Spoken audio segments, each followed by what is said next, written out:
हरित क्रांति क्या है? हरित क्रांति को हम ग्रीन रेवोल्यूशन के नाम से जानते हैं।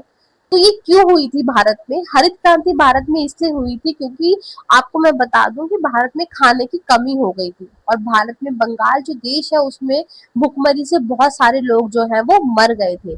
तो हरित क्रांति बेसिकली जो है वो खाने की कमी को पूरा करने के लिए की गई थी और कृषि के उत्पादन को बढ़ाने के लिए की गई थी। ये हो गया आपका परिचय कि आखिर हरित क्रांति क्यों हुई थी।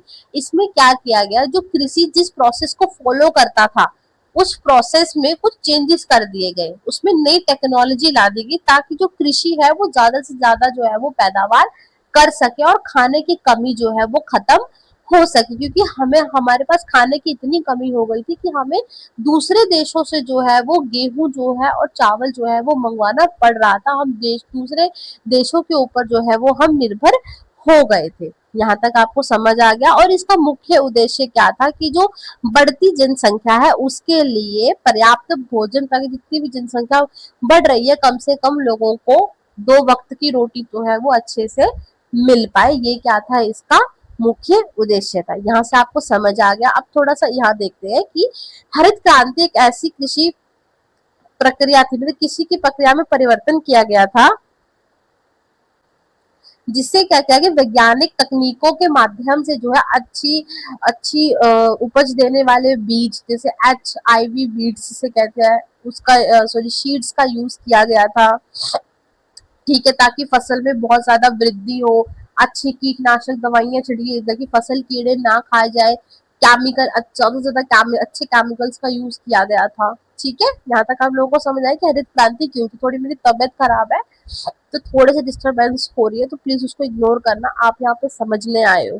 ठीक है, अब आगे कि हरित क्रांति के प्रमुख तत्व क्या थे, अब हम इसके बात करेंगे। क्या थे? पहला कि HYV सीड्स, सॉरी, ठीक है। जिससे क्या हुआ, ये मतलब ये शीट्स ऐसे जिससे क्या हुआ, ज्यादा से ज्यादा जो है वो उत्पादन जो है वो हुआ।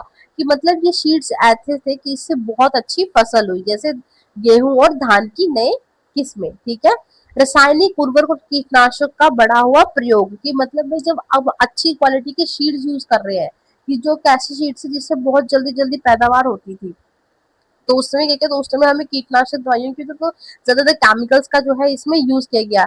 सिंचाई की सुविधाओं का क्या हुआ, विस्तार हुआ, जैसे नहरें हो गया या नलकूप हो गया।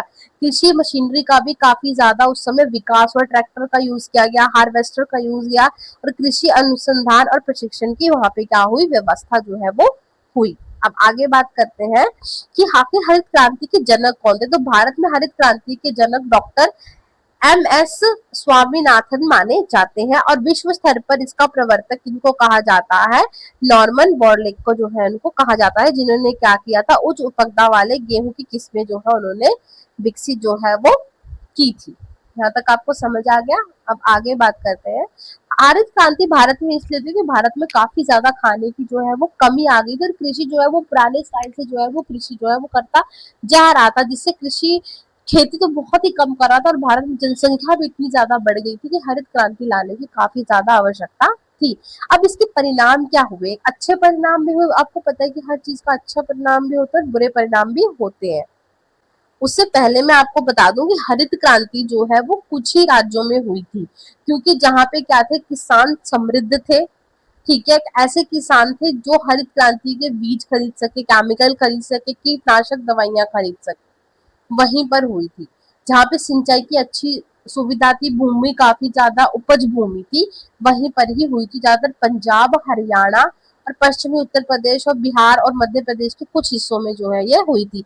अब बात करते हैं कि इसके परिणाम क्या रहे। अगर सकारात्मक परिणाम की बात किया जाए तो भारत में खाद्यान्न में काफी ज्यादा वृद्धि हुई। जैसे मैं आपको कि बीज ऐसे क्वालिटी के थे जिससे काफी ज्यादा हुई, और लोग जो है भारत को दूसरे देशों से भाग के नहीं खाना पड़ रहा था, भारत आत्मनिर्भर हुआ, किसानों की आय में वृद्धि हुई। अब ऑब्वियस सी बात है, जितनी फसल होगी उसमें तो किसानों में वृद्धि होगी होगी, क्योंकि सरकार ने ये भी कहा था कि जो भी किसान फसल करेंगे उसको उनको उचित मूल्य भी मिलेगा। ठीक है, और उसके बुरे प्रभाव क्या हुए कि जो अब आपको पता है इतने हैवी केमिकल, इतने हैवी शीट्स उसमें यूज किए गए थे, इससे क्या हुआ, मिट्टी की गुणवत्ता में कमी, तो मिट्टी की गुणवत्ता क्वालिटी में जो है वो काफी ज्यादा कमी आ गई। जो केमिकल्स यूज किए उससे प्रदूषण में काफी ज्यादा नुकसान हुआ, और जल स्तर में भी काफी ज्यादा जो है वो कमी, क्योंकि आपको पता है सिंचाई के लिए इतना सारा पानी यूज किया गया है ना, अब तक प्रदूषण हुआ, ऐसी दवाइयां छिड़की गई जिससे भूमि और जल दोनों को ही जो है काफी ज्यादा नुकसान जो है वो हुआ, पर्यावरण को भी काफी ज्यादा नुकसान हुआ। और जो आपको मैंने बताया ना कि जहाँ पे किसान समृद्ध थे, जहाँ पे क्षेत्रीय असमानता बढ़ी, क्योंकि भाई जहाँ पे अच्छी किसान थे, समृद्ध किसान थे, वही वो छोटे किसानों को इसका लाभ जो है वो नहीं जो है इसमें मिला, तो थोड़ा सा इसमें जो बड़े किसान थे उनको फायदा हुआ, छोटे किसानों को फायदा नहीं हुआ।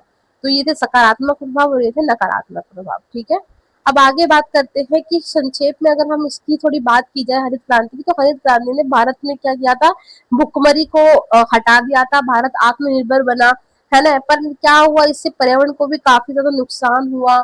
किसान जो बड़े किसान थे उनको, पर लोगों में थोड़ी सी किसानों में असमानता भी हुई कि भाई उसमें क्यों हुआ, क्षेत्रीय असमानता बढ़ी कि उन्हीं क्षेत्रों में क्यों हुआ, हमारे क्षेत्रों में क्यों नहीं हुआ, है ना। पर लेकिन जो भी है, सबसे मेन अच्छी बात क्या है, उसमें भारत जो है भुखमरी से जो है बच गया, और ये कब की, 1960 की ये बात है। ठीक है, पर्यावरण को नुकसान हुआ और काफी ज्यादा चुनौतियां भी समझनी पड़ी। ठीक है, देखनी पड़ी। तो यहाँ तक आप लोगों को समझ आ गया। थोड़ी सी मेरी तबीयत खराब है, थोड़ा सा माइंड जुकाम की वजह से डिस्टर्बेंस था, बट मैंने आप लोगों को समझाने की पूरी कोशिश की। आप कमेंट में बता सकते हैं आपको जो भी प्रॉब्लम आई, अगर आपको लग रहा है कि इसमें कुछ और ज़रूरत है, तो मैं एक बार इसमें फिर से वीडियो, मैंने अपना 100% दिया, और आप लोगों को इस पेपर में इस तरीके से अगर आप लिख के आएंगे तो आपके बिल्कुल 10 out of 10 मार्क्स आएंगे। ओके, आपको साथ साथ मैंने नोट्स भी दे दिए ताकि आप उसका भी यूज़ कर सकें। Okay, thank you so much, bye bye, love you all.